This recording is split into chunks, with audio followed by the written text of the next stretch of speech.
In the early 1990s, there were gaping cracks in the economic foundation of downtown Spokane. There were literally weeds growing up between the cracks in the sidewalks.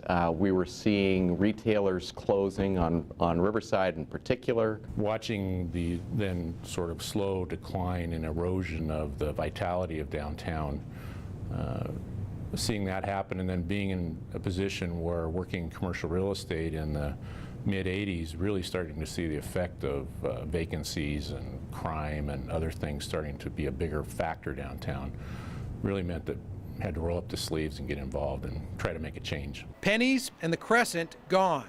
Nordstrom, and at the time, the Bon Marché teetering on leaving too.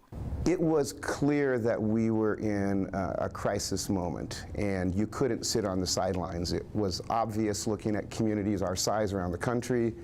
If they lost their retail core, they lost their tax base as a community, and the city went in reverse.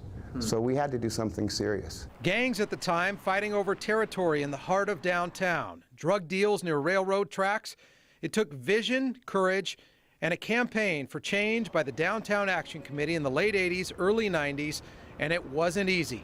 But for many who took on that burden, it was personal, which meant they were passionate on saving the urban core, rallying support, a campaign to shift the downtown decline, and key transformative figures familiar with that process all point to River Park Square as the moment downtown pivoted and began to prosper. Without question, River Park Square was the cornerstone, and unless the Coles put up the finances to be able to get that project going, unless the city agreed to contribute in the parking garage, that wouldn't have happened. Nordstrom's wouldn't have signed their lease for their new store. And the Bon Marché, which now is Macy's, certainly would have left also, and a downtown without any major retailers is in economic peril. 20 years ago, there was the excitement of the run up to River Park Square, and that, of course, was a mega event in the history of downtown.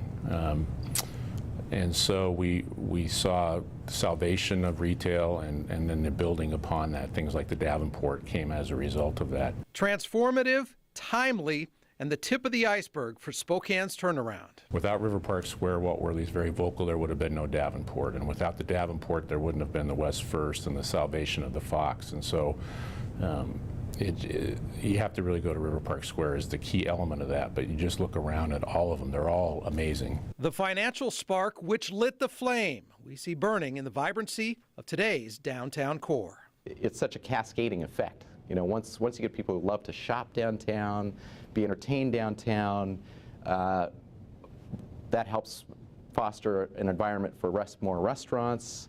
Once people say, geez, I could spend a lot more time down here, you know, I'd really like to work downtown. You get them working and playing downtown. Pretty soon you get people saying, well, would it be great to live downtown? Live, work, and play. 20 years ago, none seemed remotely possible.